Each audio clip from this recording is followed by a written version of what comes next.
All right. Thanks, Satindra. Good morning, Bengaluru.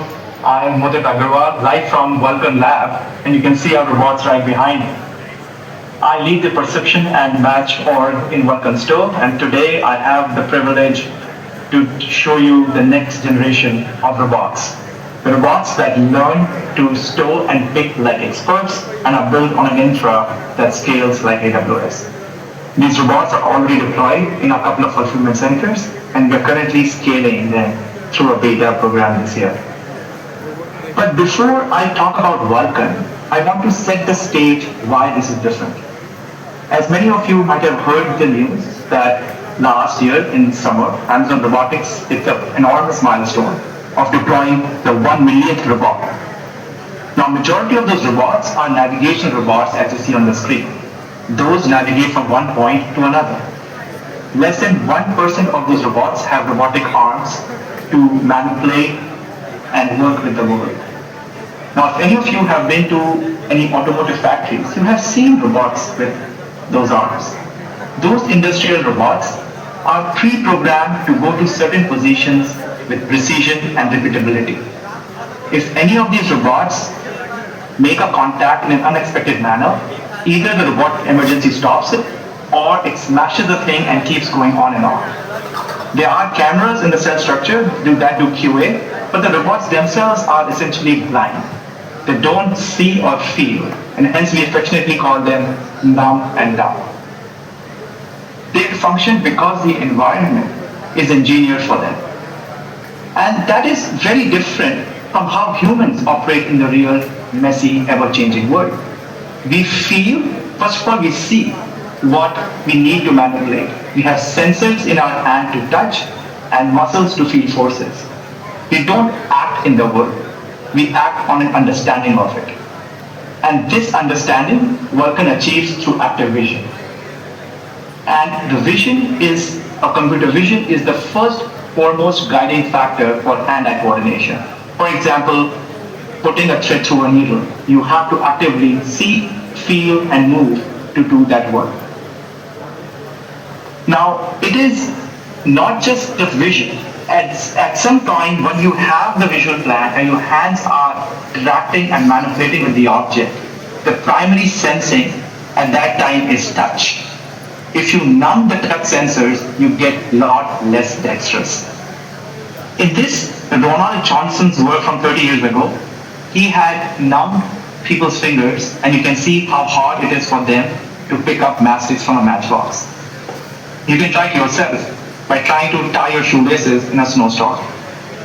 Again, when you're trying to pick up a coin from a tabletop, you feel the table, you feel the edges of the coin, and you pick it up, using and feeling force all throughout. And that's how Vulcan is more like people. It uses touch and sight continuously and interactively. It is opposite of numb and dumb. We now understand the flow of inventory, the item inventory in Amazon warehouses, what we call fulfillment centers. The basic flow looks like that first the stuff shows up in trucks, in boxes, we unpack them, and then an associate stores this into these yellow fabric bookshelves called yellow pods. Now these yellow pods are unlocked because a typical fulfillment center has around 1 million square foot, around 25 million items on sale, 60,000 bookshelves. So when an associate wants to store it, the bookshelf actually comes to the perimeter on the Kiva robot we talked about before, and then the associate stores it. It goes back to the storage, and that's when the item is available on Amazon.com. You go there, click buy it, and at that time, the pod containing that item comes back to the associate, it picks it up, packs it all other items you have ordered, sorts those packages based on where they are going, and loads them into the trucks. Now we want to focus on how does this store and pick work, and how do humans do it today. In these two videos, on the left is a storing process, right is a picking process. And few things become actively clear. First, these pods are really tall. You need to use a ladder to go all the way to the top if you have to. You have to crouch down to store or pick something. Second, you have to see through these translucent bands to understand space and find items. Third, you have to do a lot of decision making. You have to do this matching game during store of what items can go in what bin so as to best optimize the space. And lastly, it needs to be a lot of dexterity. You have to be dexterous to open the van with one hand, second to put an item in or make more space, or pull an item out. And it's hence a pretty dexterous and intelligent work. So how does Vulcan perform this highly dexterous and intelligent task? It does it first through using computer vision. It perceives the yellow pod, segments out the bins, sees through the bands to locate the items and bin walls, and then through an intelligent space mapping reasoning system maps the item to the best bin. And it does this all without opening any bands by seeing through it. In fact, the moment the pod arrives in front of the robot, it is able to do this map. And at that moment, it tells the robot arm to go and grasp the incoming item at the right time, open the bands, either store the item or pick it. The force itself and the arms which feel those are pretty normal. For store, there is a paddle or the plank that comes out, and the plank is supposed to make some space in the bin, either by sweeping it or flipping the items up, and it does this by primary sensing of force. And once it has created that space or if it's available, the item is conveyed inside the bin through these conveyor paddles. For picking the item, we have two extensible suction cups. One is a front one, second one is a side suction cup which squeezes between two items and grasps them from the flatter surface to pull them out. And we do this in an Amazon's tenet of working backwards. We measure our success through key metrics, like how fast are we storing and picking? How densely are we storing? Are we causing any damage? Are we dropping some items on the floor? Are we storing or picking from wrong bins? Are we storing multiple items instead of a single item or picking the wrong ones or multiple ones? Well, now enough said. Let's see the real deal. Let's see how these robots actually function in the real world.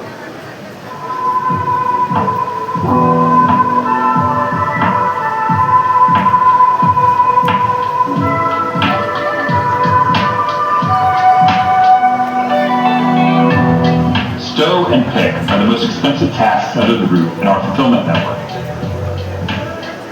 Vulcan robots automate 80% of stows and 60% of picks in our brownfield fabric buildings. The robots prioritize the top rows, eliminating ladder usage, making associates safer and faster. Vulcan Stow is a connected block of 3 work cells that retrofit universal stations. An associate index items into the system, screening out problems and keeping our inventory record clean. A single associate will average 900 units per hour with the Vulcan Stow system. Robots need a diversity of items to maximize the fullness of the pods, so each robot maintains a buffer. Item orientation is controlled to achieve a tight fit and respect bin etiquette, like book titles facing out. The robot lifts the retaining bands, and our specialized gripper creates space and stows the item into a bin.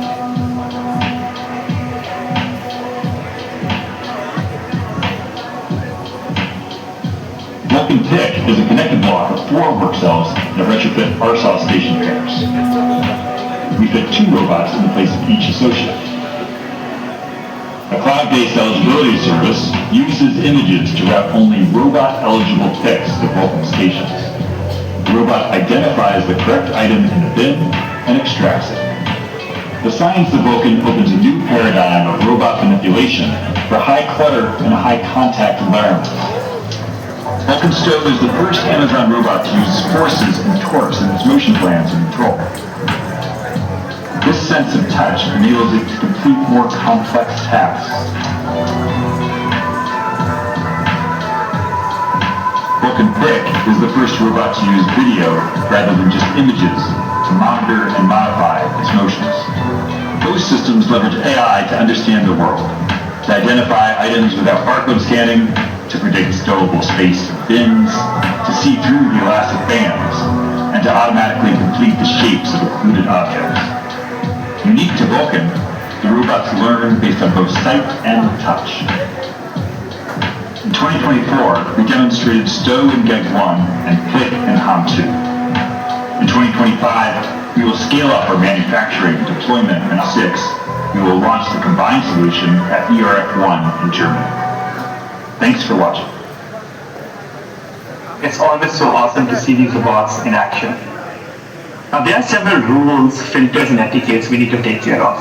For example, we cannot store items so as to the other items get blocked and making it hard to pick. We actually simulate all these things in a virtual environment using all other factors, and then work towards what we call reducing the sim to real gap, so that what we see in simulation transfers well in the real world. Also, we don't want to store similar looking items basically next to each other in the same bin. For example, storing an iPhone 13 and 17 next to each other make it very likely to make a mistake while picking, making one customer really happy, another one frustrated. And all of this work cannot work and scale without AWS. AWS services are something we use extensively, from Amazon S3 as storage layer for our data lakes, AWS Glue data catalog, and Athena for data analytics and SQL analytics, to Amazon SageMaker processing job for data curation, offline validation, SageMaker training jobs for model development. We manage model registry using SageMaker model registry, of course, and we use Amazon CloudWatch for metrics, dashboards, and alarms. And remember, all of this is the best fidelity data. You have images coming in, videos coming in, streamed through all which is stored and processed through all our AI models to go and get us to do this dexterous and intelligent task. That's all, folks. That's Vulcan, the next generation of robots and redefining what's possible in fulfillment automation. Thank you so much. Back to you, Satya.